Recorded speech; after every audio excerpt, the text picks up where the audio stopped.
Hello नमस्कार दोस्तों। मैं हूं आपका दोस्त मुकेश कुमार वर्मा और मैं आज आपको बताने वाला हूं डीसीए कोर्स के बारे में। डीसीए क्या होता है और कब इसको कर सकते हैं डीसीए।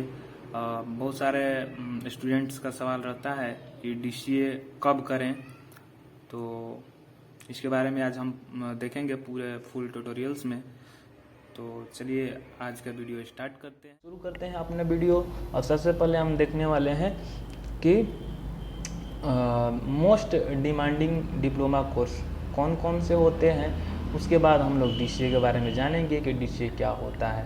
ठीक है, उससे पहले हम आपको बता दें कि बहुत सारे स्टूडेंट्स हम सवाल करते हैं कि सर 10+2 कर लिए और बीच के जो 3 महीने मिलते हैं उनमें मैं कौन सा कोर्स करूं जो कामयाब हो। तो आप क्या कर सकते हैं, डिप्लोमा कर सकते हैं, डीसीए कर सकते हैं। तो इसमें हम लोग देखने वाले हैं कि most demanding diploma certification course after +2 कौन कौन से होते हैं। एक नंबर पे तो सबसे पहले आता है डीसीए, जिसको हम डिप्लोमा इन कंप्यूटर एप्लीकेशन के नाम से भी जानते हैं।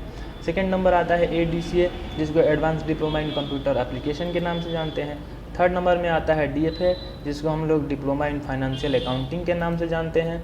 और फोर्थ नंबर में आता है एडीएफए, जिसको advance diploma in financial accounting के नाम से जानते हैं। और नेक्स्ट आता है डीटीपी, जिसको हम लोग डिप्लोमा इन डेस्कटॉप पब्लिशिंग के नाम से जानते हैं। और उसके बाद से टैली तो आप लोग जानते हैं दोस्तों, बहुत ही प्रचलित कोर्स है। बहुत सारे लोग क्या करना चाहते हैं, टैली सीखना चाहते हैं। चलिए उसके बाद देख लेते हैं दोस्तों कि डीसीए है। और डीसीए में सबसे पहले डीसीए करने की एलिजिबिलिटी जो होती है, जो योग्यता होती है, वो ये मैंडेटरी होती है कि कम से कम आप 8वीं पास हो, और या तो 10th पास हो या 12th पास हो, या बहुत सारे लोग ग्रेजुएशन के बाद भी कंप्यूटर नॉलेज के लिए इस कोर्स को प्रीफर करते हैं। तो इसमें कोई बाउंडेशन नहीं होती है। जो लोग अपना इंग्लिश लैंग्वेज सीख सकते हैं, सीखे हुए हैं, जान सकते हैं, समझ सकते हैं, वो लोग क्या कर सकते हैं, डीसीए को कर सकते हैं। तो सबसे पहले हम लोग देखने वाले हैं। उसके बाद से ड्यूरेशन पूछा जाता है कि ड्यूरेशन कितने होते हैं। तो कहीं कहीं इस कोर्स को दोस्तों 3 मंथ्स में भी कराया जाता है और कहीं कहीं 6 मंथ में भी कराया जाता है। 3 मंथ्स में इसलिए रख दिया जाता है कि चूँकि जनरली लोगों के पास बहुत कम समय मिलता है, इसलिए लोग 3 महीने का करना चाहते हैं। तो 3 महीने का जो कोर्स कराया जाता है उसमें सिर्फ ऑफिस पढ़ाया जाता है और कुछ नहीं पढ़ाया जाता है। बाकी बहुत सारे टॉपिक आपका छूट भी सकते हैं। आगे देख लेते हैं आगे क्या होता है। उसके बाद से बहुत लोग पूछते हैं कि फ़ी क्या है इसका। तो फ़ी कहीं भी आप किसी भी इंस्टीट्यूशन से करिएगा तो 4000 और 8000 के बीच इसका फ़ी होता है। कहीं 6000 लग सकता है, कहीं 5000 लग सकता है, कहीं 4000 लग सकता है। ऐसे अलग अलग इंस्टीट्यूशंस में अलग अलग फ़ी होते हैं। वो आपका डिपेंड करता है किस पे, आपका फैसिलिटीज़ पे, कि फैसिलिटीज़ क्या क्या मिल रही है, उसी के अकॉर्डिंग वो लोग फ़ी लेते हैं। उसके बाद देख लेते हैं जॉब आफ्टर कंप्लीशन।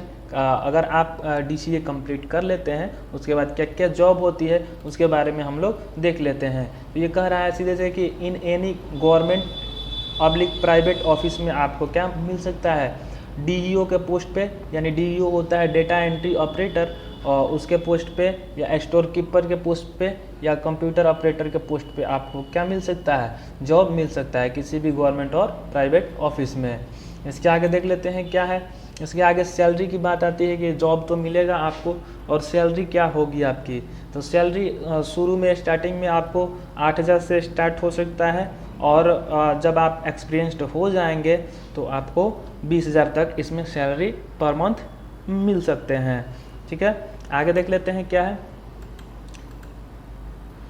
आगे डीसीए में topic you have to learn, मतलब कि कौन कौन से टॉपिक आपको पढ़ने हैं, वो सारे टॉपिक्स यहाँ पे हम लोग डिफाइन करेंगे कि क्या क्या है, कौन कौन से टॉपिक्स हैं जिसको हम लोग डीसीए में पढ़ने वाले हैं।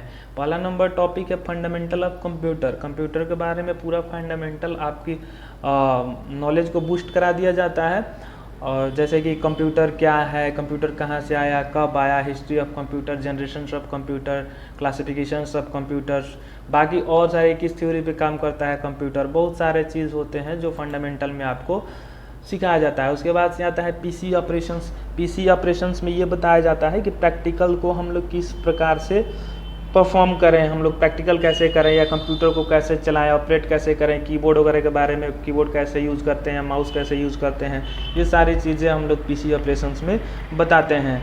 नेक्स्ट देख लेते हैं। नेक्स्ट है माइक्रोसॉफ्ट पेंट। माइक्रोसॉफ्ट एक पेंट होता है, वो एप्लीकेशन सॉफ्टवेयर है। इसको हम लोग कैसे यूज़ करते हैं, कैसे ऑपरेट करते हैं, ये देखेंगे। फिर नोटपैड देखते हैं, फिर वर्डपैड देखते हैं। उसके बाद से कैलकुलेटर कैसे यूज़ करते हैं, ये सारी बेसिक चीज़ें हम लोग जानते हैं इसमें। इसके आगे देखते हैं, इसके आगे MS वर्ड पढ़ते हैं, जो माइक्रोसॉफ्ट का पैकेज है। उसमें सबसे पहले MS वर्ड में हम लोग ये सीखते हैं कि कैसे किसी भी रिज्यूम को, कैसे किसी बायोडाटा को, किसी भी तरह का रिपोर्ट को हम लोग MS वर्ड में वाइट पेज पे तैयार करें। ये सारी चीज़ें हम लोग MS वर्ड में सीखते हैं। बहुत सारी फीचर्स होती हैं MS वर्ड को, तो इसको डिटेल्स में हम लोग पढ़ते हैं। उसके आगे देख लेते हैं कि माइक्रोसॉफ्ट एक्सेल पढ़ने वाले हैं हम लोग, और माइक्रोसॉफ्ट एक्सेल में हम लोगों का वही वर्कशीट पे काम होता है और चार्ट शीट बनाने का काम हम लोग माइक्रोसॉफ्ट एक्सेल में करते हैं। जितने भी एम्प्लॉयज़ होते हैं कंपनी के डेटा वगैरह स्टोर करने के लिए हम लोग क्या करते हैं, MS एक्सेल का यूज़ करते हैं। बहुत ही इम्पोर्टेंट और बहुत ही इंटरेस्टिंग चैप्टर होता है हमारा MS एक्सेल, और इसमें फार्मूला के सहायता से हम लोग किसी भी कैलकुलेशन को बड़े आसानी से हम लोग कर पाते हैं। नेक्स्ट देख लेते हैं क्या होता है।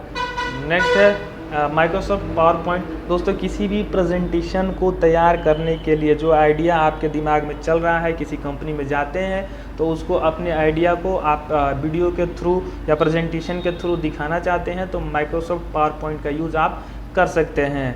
उसके आगे देख लेते हैं हम लोग क्या है।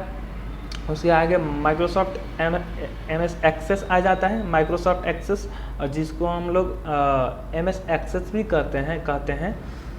तो इसमें क्या होता है कि ये डाटाबेस मैनेजमेंट सिस्टम का एक पार्ट होता है, एक छोटा सा कह लीजिए कि झांकी होता है। इसमें हम लोग क्या होता है, इसमें फ्रेमवर्क होता है और डेटा को हम लोग क्या करते हैं, स्टोर करते हैं, डेटा को मैनेज करते हैं। जैसे किसी भी स्कूल में आप अगर पहले देखे होंगे तो क्या होता था, रजिस्टर में नाम वगैरह मेंटेन होता था, लेकिन आज सिस्टम के इस दौर में, कंप्यूटर सिस्टम के इस दौर में क्या हो रहा है, किसी भी स्कूल में सारा डेटा, बच्चों के सारे डेटा किस में, सिस्टम में रखा जा रहा है। तो इसके आगे देख लेते हैं क्या होता है। इसके आगे इंटरनेट होता है। इंटरनेट की सारी जानकारी आपको इसमें मिल जाती है। इंटरनेट में आपको सारा चीज़ सिखाया जाता है कि ईमेल को कैसे यूज़ करते हैं, ईमेल सेंड करना, ईमेल रिसीव करना, फिर ऑनलाइन फॉर्म सबमिशन, कैसे ऑनलाइन फॉर्म भरते हैं, पैन कार्ड वगैरह बनाना, किसी भी गवर्नमेंट जॉब्स का फॉर्म वगैरह फिलअप करना, अपना एडमिट कार्ड निकालना, डाउनलोड करना, ये सारी चीज़ें, बहुत सारी चीज़ें होती है जो साइबर कैफ़े में होती है। वो सारी चीज़ें आपको यहाँ इंटरनेट में सिखा दिया जाता है। ठीक है, आगे देखते हैं। आगे है Windows installing and formatting PC. अब तो सबसे पहले आपको अपने मोबाइल को फॉर्मेट करना और उसमें एप्लीकेशन इंस्टॉल करना बड़ा आसान होता है, लेकिन इसमें थोड़ा सा डिफरेंट तरीका होता है पीसी को फॉर्मेट करने का। पीसी यानी पर्सनल कंप्यूटर, वो हमारा कंप्यूटर होता है, जो हमारा कंप्यूटर सिस्टम होता है, उसको हम लोग क्या बोलते हैं, पीसी बोलते हैं। और इसको हम लोग कैसे, इसमें विंडोज़ जो होता है वो जैसे कि हमारा कंप्यूटर जो है वो क्या हार्डवेयर है, उसमें एक सॉफ्टवेयर काम करता है जिसका नाम होता है विंडोज़। और विंडोज़ को कैसे हम लोग इंस्टॉल करते हैं, जैसे आप अपने मोबाइल में व्हाट्सअप इंस्टॉल करते हैं, फेसबुक इंस्टॉल करते हैं, ये सारी चीज़ें इंस्टॉल करते हैं, उसी तरह से हम लोग सबसे पहले अपने सिस्टम में क्या इंस्टॉल करते हैं, विंडोज़ इंस्टॉल करते हैं। उसके बाद से देख लेते हैं ट्रेनिंग। आपको कोर्स करने के बाद अगर किसी अच्छे संस्थान में आप एडमिशन लिए हुए हैं तो आपको कोर्स करने के बाद आपको ट्रेनिंग दे दिया जाता है कि आपको काम कैसे करना है। आपको किसी भी कंपनी में आप जा रहे हैं तो आपको काम कैसे करना है, क्या क्या चीज़ आपसे वहाँ पूछा जाएगा, इंटरव्यू की पूरी जानकारी दी जाती है, ये सारी चीज़ें होती है। तो ये था दोस्तों आपके सामने एक छोटा सा कोशिश DCA को एक्सप्लेन करने का। और ये मेरा पहला वीडियो था। जाहिर सी बात है सबसे पहले कि मेरे से कुछ ना कुछ त्रुटि हुई होगी, तो उसको आप लोग अपने कमेंट के माध्यम से आप हमको सुझाव दे सकते हैं कि कहाँ हमको और अच्छा करना चाहिए। तो जाहिर सी बात है हम उस पर अपना फोकस देंगे कि कहाँ हमको सही करना चाहिए।